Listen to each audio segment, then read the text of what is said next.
Hey guys, just want to give you guys a little bit insight into how you can fix your issues if you guys have a crank and no start problem with your car. So basically, this happened to me a couple of days ago. I went shopping at a Kohl's and spent maybe like an hour there. Came back to my car and was all set to go back home, and bam, it cranked. Everything else worked. Everything worked. It cranked, but it didn't. It didn't. It didn't crank over.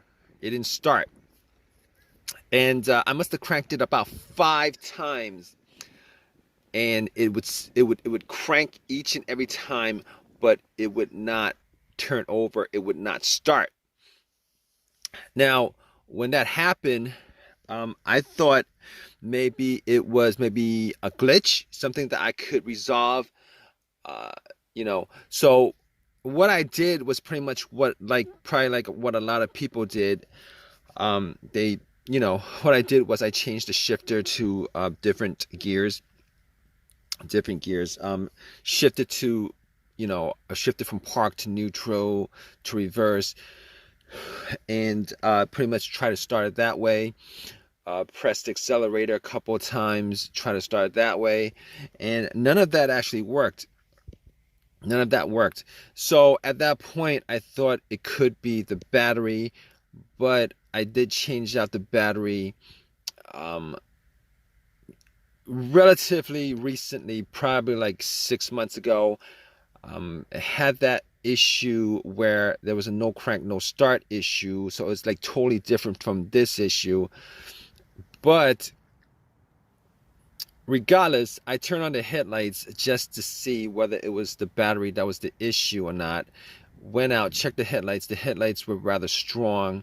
And at that point, I was thinking it probably wasn't the battery, because I was crossing my finger like you guys are probably at this point for like a quick fix.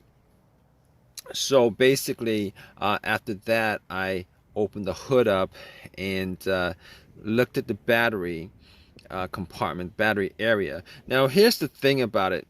All right, I the car was cranking pretty strong. All right, I was thinking that may have been the battery, still in the warranty. I could just change it out, pop another one in, problem solved.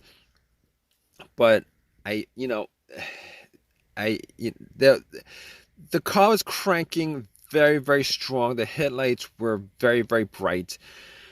Did not think it was the battery at that point, but I was looking at terminals. They looked like they were pretty corroded. And basically, I did not clean the terminals when I swapped out the battery 6 months ago. Probably like I should have done. So basically, I had a couple cans of Coke. I poured 2 cans of Coke on the terminal cables, the connectors. All right, wiggled them a bit. Now the connectors were were tight, but they're not so tight that I couldn't move it. And I pretty much wiggled them out. Took some paper towel, cleaned them up, popped them back in. It wasn't 100% clean, but it was clean enough that if that was the issue, I would have been able to, without a problem, the connection would have been able to crank it over if that was the issue. But I didn't, I was pretty sure that that wasn't the cause of it. But regardless, I did all that anyway. Went back to my car, tried to crank it, and it still cranked strong, did not turn over. Had the same scenario, did not turn over. Sucks. It sucked at that point. I was like, okay. So I went back out, and I had a battery booster. Now you're thinking, like, all that, why is he thinking it's still the battery? It's possible, on a rare chance, that the battery could be the cause of this for whatever reason. All right, that's like the first thing I went to. Had the booster out, popped the booster in. It had about 75% charge. Obviously, if that didn't work, I knew that I could just eliminate the battery 100%. But at that point, the battery could have been eliminated like 99%. I would have eliminated the battery, but was hoping for an easy fix like you guys are in this situation. Pop the cables on and cranked it. It cranked up as strong as it did before. So, but it didn't turn over. So at that point, I knew 100% that it was not the battery. All right. On top of that, I actually checked the negative cable.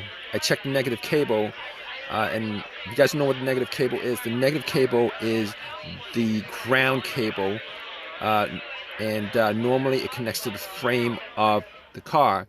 I checked that to make sure that it wasn't broken, that it wasn't frayed, that there wasn't an issue of corrosion and anything like that, because a weak ground can cause your car not to crank over.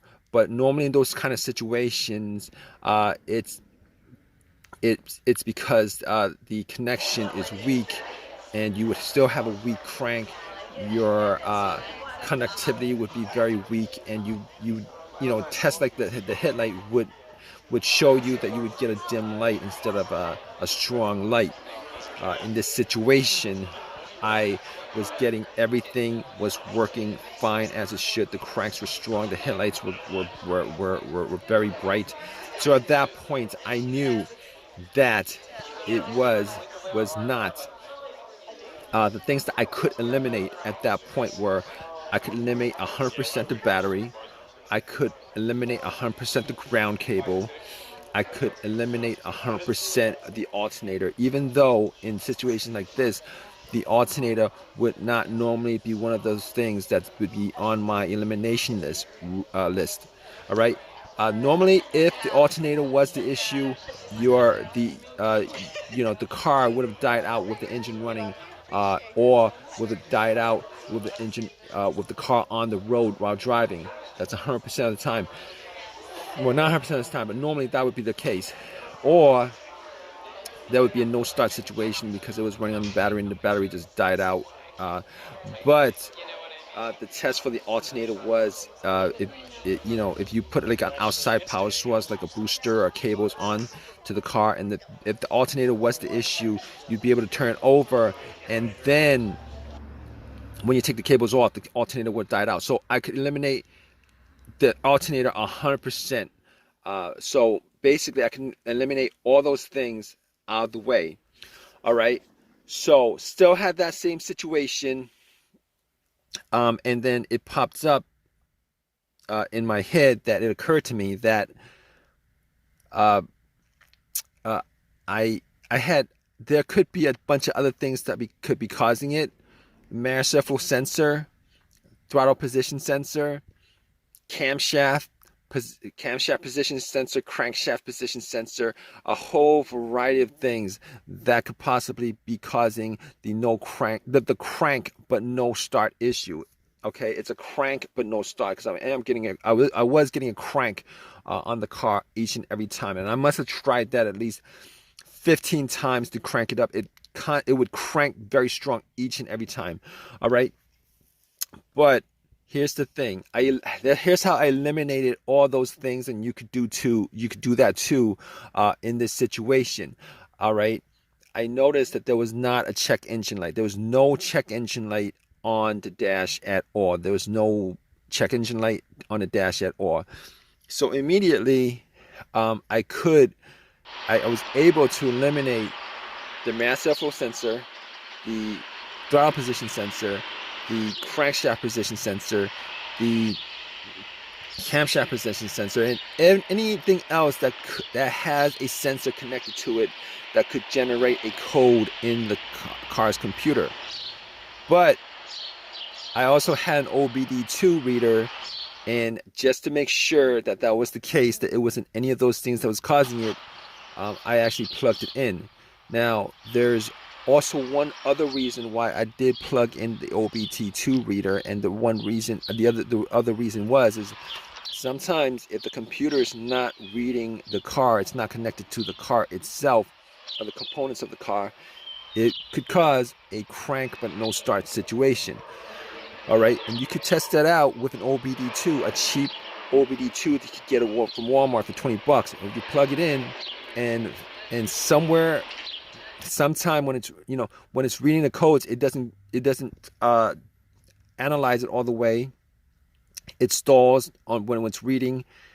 On the OBD2, if it doesn't read, if it doesn't analyze, give you a breakdown of codes, monitors read, etc., etc. Normally in these situations, it means that there's a disconnect between the car and the and the computer itself, the ECU, ECM, PCM. All those things are the car's computer.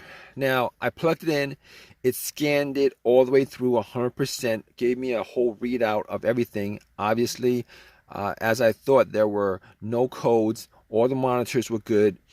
Everything was, it gave me a readout. So once it gave me a readout, I was sure that there was no, I was like 99% sure that it wasn't any of those things that had a sensor connected to it. Now, here's the thing about it. I did take the cables off the battery, and that would actually, you want to do that before you take the cables off the battery. But because I had no check engine light, I was 100% sure that it wasn't any of those things. 100%, okay? So basically, I was left with a couple of things that could be causing the crank but no start situation. All right. As far as easier things that I could just resolve on the spot, if there was an AutoZone close by, fuses, relays, possibly the ignition switch, possibly the fuel pump. So I had all those things to consider, four of those things considered. So I pretty much limited troubleshooting this whole entire thing to four things. Okay. So I popped up the fuse. I was looking at all the fuses just to see whether there were any kind of signs of a burnt fuse, brownish on the top or something like that. Any kind of smell of a burnt plastic or something like that. I could. Everything looked fine as far as the fuse was concerned. I did not have a fuse tester on me. I could not test out every one of the fuses, but all the fuses looked fine. All right, which pretty much brought me to the fuel pump and the relays. All right, here's the thing with the fuel pump. Now, before I even did the test, I was sitting in my car thinking that it may have been the fuel pump or the fuel pump not operating. So I did this test, and you guys could do it too, but normally it takes two people, all right, one to listen to the car where the gas cap is. You would take the gas cap off, and you would try to listen to a priming sound. All right, one person would be in the car turning the car to the on position. The on position is the position before it cranks.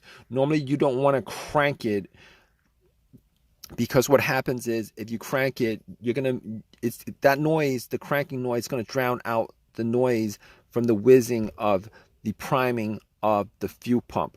All right, and the priming of the fuel pump is pretty much the motor in the fuel pump working.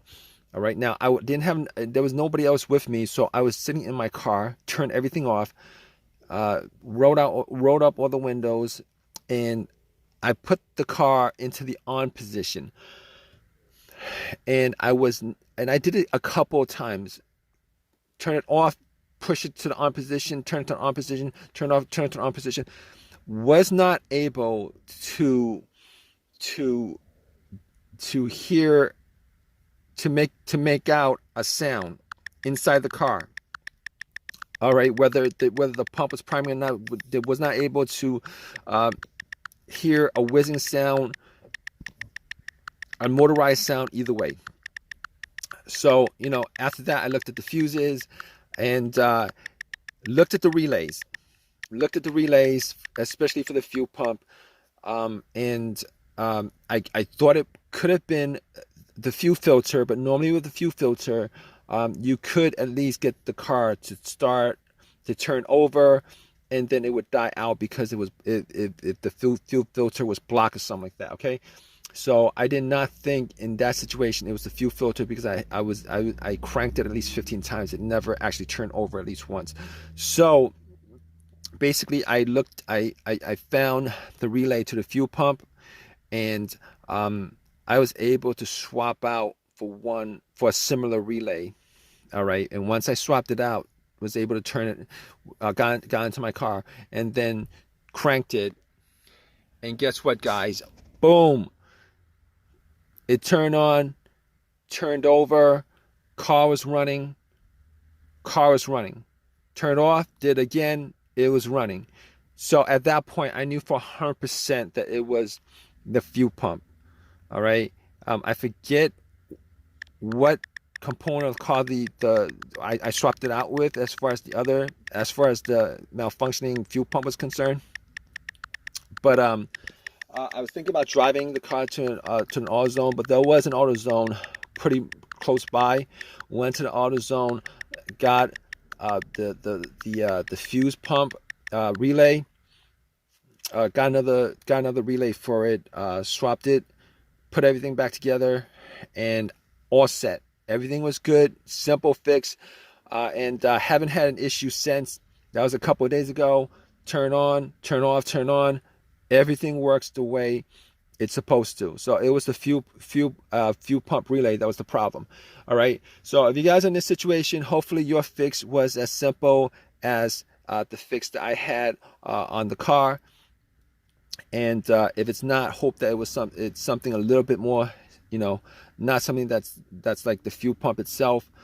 But in any case, if you guys troubleshoot, go through the steps that I kind of went through as far as troubleshooting this whole entire issue, you guys, 90% of the time, you guys probably will get an answer for the issue with your car. All right. Regardless, please leave a comment in the comment section. If you guys want, please give me a thumbs up. Please subscribe. All right, guys. Take care.